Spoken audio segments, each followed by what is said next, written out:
Hi! Today I would like to talk about reference resources to help us in lesson planning. So if you're interested, this video is exactly for you.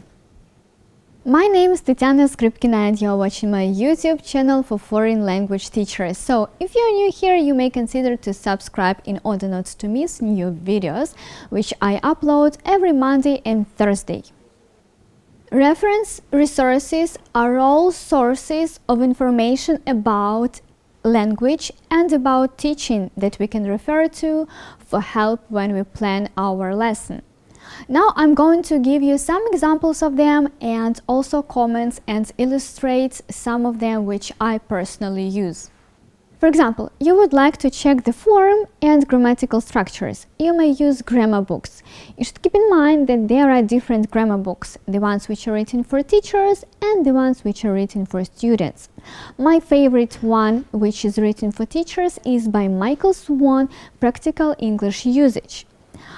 Also, for my students, I like to use the books which are written by Raymond Murphy, and the books are for the students at different levels.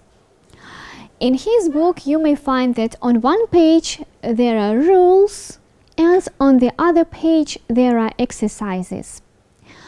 At the end of the book, there are answer keys. So that students may check themselves or you may consult with the answer keys.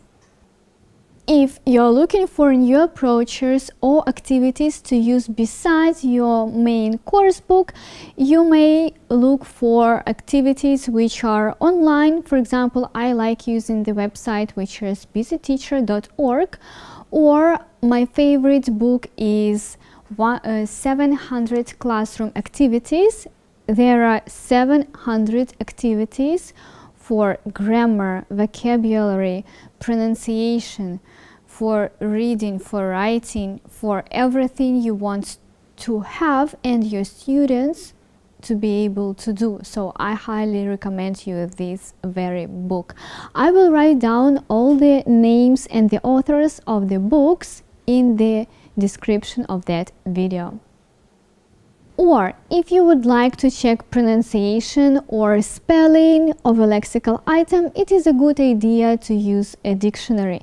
There are different dictionaries. I prefer the ones which are online because I know that they are updated regularly. I love using Cambridge Dictionary online.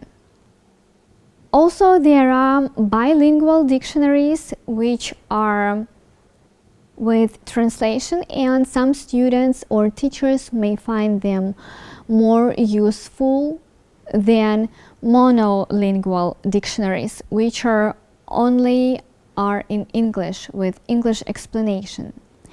For example, as I told you before, I like using Cambridge Dictionary online, and if I look for a word, for example, awful, it says that it's adjective, there is pronunciation which is one British and the other one is American. Also, the explanation is in English because I strongly recommend my students to use the dictionaries that are without translation. It says that awful is extremely bad or unpleasant, and it says that this word is A2 level. So, thus you know the level of these words which you are looking for. Moreover, there are new features in the dictionaries. You may find there synonyms, antonyms, idioms, collocations with the examples, which is a great, super duper benefit for you and for your students. Besides that, there are special dictionaries. For example, dictionaries for medical terms or for lawyers, etc. So there are a wide range of dictionaries which you are welcome to use, and you may use online versions which are free of charge. Next one is developing your own understanding of language. There are a number of books for teachers to understand how the language works and how to teach better. Usually there are tasks for teachers to do, and the answer key is at the end of the book, so we can check ourselves. If you're looking for new approaches or activities to use besides your main course book, you may look for activities which are online. For example, I like using the website which is busyteacher.org, or my favorite book is 700 Classroom Activities. There are 700 activities for grammar, vocabulary, pronunciation, for reading, for writing, for everything you want to have and your students to be able to do. So I highly recommend you this very book. I will write down all the names and the authors of the books in the description of that video. Furthermore, if you would like to find out how to use your course book better, you should consult with the teacher's book. There are a lot of activities, additional activities, and explanations how you should organize that or this activity better. Moreover, you may find there progress tests, worksheets, and extra resources. You may find there links to the websites which are better to give to your students when you talk about some topic or text or listening or something else.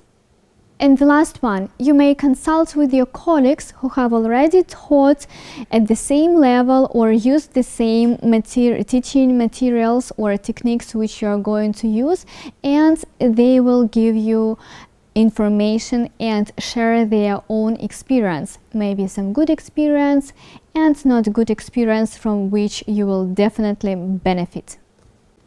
I do hope that you found this video very useful and you will use it in your life and it will help you. So if you like this video, share it with your colleagues or friends who teach.